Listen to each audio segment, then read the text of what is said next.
Hello दोस्तों, इसके पहले हम लोगों ने धारा 8 तक पढ़ लिया था। अब 8 का और 8 खा देखते हैं। देखिए 8 का है कुछ मामलों में सबूत का भार, मतलब कुछ मामलों में सबूत का भार किस पे होगा। तो ये यहाँ कहा गया है, जहाँ कोई व्यक्ति धारा 3 के अधीन दहेज लेने या दहेज लेना दुष्प्रेरित करने के लिए या धारा 4 के अधीन दहेज मांगने के लिए अभियोजित किया जाता है, वहाँ यह साबित करने का भार उसी पर होगा। किस पर होगा? जो दहेज लेता है या दहेज लेने के लिए दुष्प्रेरित करता है या दहेज मांगता है। ठीक है, लेता है या मांगता है। ठीक है, तो उसी पर जो यहाँ पर जो लिखा है, जो दहेज लेता है या दहेज लेने के लिए दुष्प्रेरित करता है या जो दहेज मांगता है, अगर उस पर अभियोजन किया गया है तो यह साबित करने का भार उसी पर होगा कि वह निर्दोष है। ठीक है,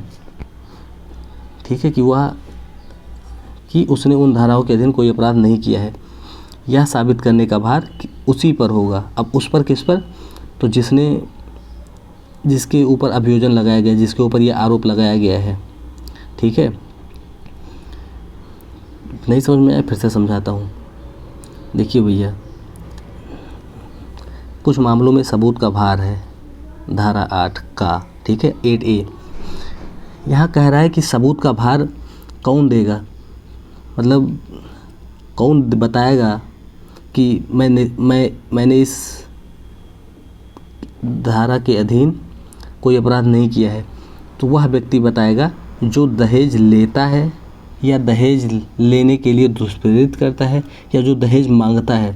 अब धारा 3 में दहेज लेने या दहेज लेने के लिए दुष्प्रेरित करना है और धारा 4 में है कि दहेज मांगना। ठीक है, तो जो व्यक्ति दहेज लेने या दहेज लेने का को दुष्प्रेरित करने के लिए या दहेज मांगने के लिए अभियोजित किया जाता है, अभियोजित करना मतलब उस पर मुकदमा चलाया जाता है, तो वहाँ यह साबित करने का भार उसी पर होगा। किस पर? जिस पर मुकदमा चलाया जाता है। कि ये देखिए यहाँ पर अक्सर हम लोग क्या देखते हैं कि जिसके खिलाफ मुकदमा चलाया जाता है, तो जो मुकदमा चलाता है, जो आरोप लगाता है, वो साक्ष्य देता है कि इसने ये काम किया है, ये गलत काम किया, अपराध किया है। लेकिन यहाँ पर उल्टा है, यहाँ पर जिसके ऊपर आरोप लगाया जाता है वही आरोप लगाने वाला साक्ष्य नहीं देता है, आरोप जिस पर लगता है वो साक्ष्य देता है कि मैं निर्दोष हूँ। ठीक है, तो सबूत का भार यहाँ किस पे होगा? अपराधी पर होगा या अभियुक्त पर होगा। अब 8 खा देख लीजिए कि दहेज प्रतिषेध अधिकारी कौन है। इसके खंड 1 में बताया कि राज्य सरकार उतने दहेज प्रतिषेध अधिकारी नियुक्त कर सकेगी जितना वह ठीक समझे और वे क्षेत्र विनिर्दिष्ट कर सकेगी। निर्दिष्ट मतलब उनको वे क्षेत्र दे सकेगी जहां वे काम करें, जिनकी बाबत वे अपनी अधिकारिता और शक्तियों का प्रयोग इस अधिनियम के अधीन करेंगे। राज्य सरकार जितने चाहे उतने दहेज प्रतिषेध अधिकारी नियुक्त कर सकेगी और उनको वे क्षेत्र दे सकेगी, उनके लिए वो क्षेत्र निर्दिष्ट कर सकेगी जिसमें वे अपनी अधिकारिता और शक्तियों का प्रयोग करें। और शक्तियों का प्रयोग ऐसे नहीं हर जगह हर अधिनियम के अधीन करें, इसी अधिनियम यानी पॉक्सो एक्ट के अधीन जो है अपनी शक्तियों का प्रयोग करेंगे उस क्षेत्र में। ठीक है, अब दूसरे में लिखा गया है, दूसरे खंड में देखिए, दहेज प्रतिषेध अधिकारी निम्नलिखित शक्तियों और कृत्यों का पालन करेगा। मतलब जो दहेज प्रतिषेध अधिकारी राज्य सरकार द्वारा नियुक्त किया जाएगा वह किन शक्तियों और किन कृत्यों का पालन करेगा, वो निम्नलिखित है। देखिए क्या कहता है, यह देखना, मतलब दहेज प्रतिषेध अधिकारी को यह देखना है कि इस अधिनियम के उपबंधों का अनुपालन किया जाता है, कि मतलब इस अधिनियम में जो भी उपबंध दिए गए हैं उसका अनुपालन किया जाता है। कि मान लीजिए जैसे एज ए एग्जाम्पल, अगर वर या वधू को या दूल्हे या दुल्हन को कोई भेंट दिया जाता है, कोई गिफ्ट दिया जाता है, तो उसकी सूची तैयार किया गया है कि नहीं किया गया है।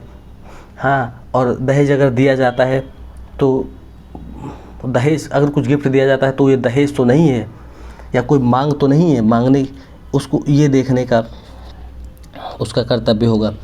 और दूसरा खंड है, दहेज लेने या दहेज लेने को दुष्प्रेरित करने या दहेज मांगने को यथासंभव रोकना। मतलब दहेज देने के लिए या दहेज लेने के लिए दुष्प्रेरित करना या दहेज मांगते हैं जो लोग, उसको रोकना। ठीक है, इसका कर्तव्य होगा। अब आगे देखिए, तीसरा कर्तव्य, इस अधिनियम के अधीन अपराध करने वाले व्यक्तियों के अभियोजन के लिए ऐसे साक्ष्य एकत्र करना जो आवश्यक हो। अब उसका अभियोजन मतलब उस अधिकारी का, दहेज प्रतिषेध अधिकारी का एक कर्तव्य ये भी है कि वो साक्ष्य एकत्रित करे। किसके लिए? तो अभियोजन के लिए। अब अभियोजन किसके खिलाफ लगाया गया है? तो जो अपराध किया है उसी व्यक्ति के खिलाफ ना। तो अपराधियों या अपराध करने वाले व्यक्तियों के ऊपर मुकदमा चलाने के लिए साक्ष्य एकत्रित करना, ठीक है, एक कर्तव्य है। अब यहाँ पे भैया चूँकि साक्ष्य एकत्रित करने के लिए यहाँ पे शक्ति दिया गया है, तो देखिए ये शक्ति होगी, इसकी शक्ति यहाँ पे है। अब पहले घा देख लेते हैं। ऐसे अतिरिक्त कार्य, अब और कौन सा कार्य करेगा दहेज प्रतिषेध अधिकारी? तो ऐसे अतिरिक्त कार्य करेगा जो राज्य सरकार उसे सौंपे या इस अधिनियम के अधीन बनाए गए नियमों में विनिर्दिष्ट करे। मतलब इस अधिनियम में जो नियम निर्देशित करे, इस अधिनियम के नियम या रूल्स या सेक्शंस जो निर्देशित करें वो कार्य करे, या फिर राज्य सरकार जो सौंपे वो अतिरिक्त कार्य करे, ठीक है। अब तीसरा खंड इसका है कि राजपत्र में अधिसूचना द्वारा दहेज प्रतिषेध अधिकारी को किसी पुलिस अधिकारी की ऐसी शक्तियाँ प्रदत्त कर सकेगी। मतलब यहाँ पे चूँकि साक्ष्य एकत्रित करने के लिए कहा गया है, देखिए गा खंड में देखिए कि साक्ष्य एकत्रित करने के लिए यहाँ पे कहा गया है, तो साक्ष्य कौन एकत्रित करता है? चूँकि पुलिस अधिकारी ही करता है ना भैया साक्ष्य एकत्रित। तो इसलिए जब साक्ष्य एकत्रित वो करेगा तो उसको शक्तियाँ भी कुछ होंगी, तभी ना कर पाएगा। तो राज्य सरकार यहाँ पे उसको पुलिस अधिकारी की शक्तियाँ भी दे सकेंगी, ठीक है। अब ये पे देखिए चौथा खंड, राज्य सरकार दहेज प्रतिषेध अधिकारी को इस अधिनियम के अधीन उसके कृत्यों के दक्ष पालन में सहायता और सलाह देने के प्रयोजन के लिए। अब यहाँ पे दक्ष पालन का क्या मतलब है भैया? दक्ष पालन को मैंने हाईलाइट किया है। दक्ष पालन का मतलब है कुशल प्रदर्शन के लिए, कि दहेज प्रतिषेध अधिकारी इस अधिनियम के अधीन उसके जो कार्य हैं उसके कुशल प्रदर्शन के लिए सलाह उसे, मतलब एक सलाहकार बोर्ड नियुक्त किया जाएगा उसके लिए, ठीक है।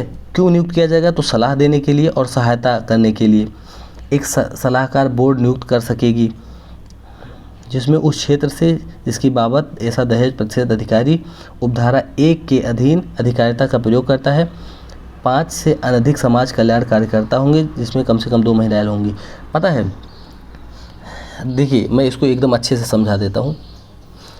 चौथे खंड में ये कहा गया है कि जो दहेज प्रतिषेध अधिकारी है उसको अपने कुशल प्रदर्शन के लिए, मतलब अच्छा कार्य करने के लिए, सक्सेसफुल कार्य करने के लिए, अपने कृत्यों का अच्छे से पालन करने के लिए एक सलाहकार बोर्ड नियुक्त कर सकेगी। और उस सलाहकार बोर्ड में 5 लोग होंगे। देखिए यहाँ पर 5 लोग होंगे, 5 से अनधिक, 5 से अधिक ना हो, मतलब 5 लोग तक हो सकेंगे, जिसमें समाज कल्याण कार्यकर्ता होंगे, मतलब समाज के जो कार्यकर्ता हो, समाज कल्याण वाले, वो लोग होंगे। अब उस बोर्ड में, अब उसमें कम से कम 2 महिलाएं होंगी, ठीक है।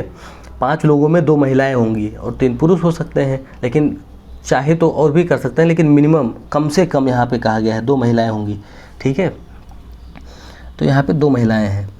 अब चौथा फिर से एक बार देख लीजिए कि राज्य सरकार दहेज प्रतिषेध अधिकारी को उसके इस अधिनियम के अधीन उसके कृत्यों को दक्ष पालन में, मतलब कुशल प्रदर्शन में, उसके कृत्यों के कुशल प्रदर्शन में सलाह और सहायता करने के प्रयोजन के लिए एक सलाहकार बोर्ड नियुक्त कर सकेगी, ठीक है। एक सलाहकार बोर्ड नियुक्त करेगी राज्य सरकार, किस लिए? तो सलाह और सहायता देने के लिए। तो किसे? दहेज प्रतिषेध अधिकारी को।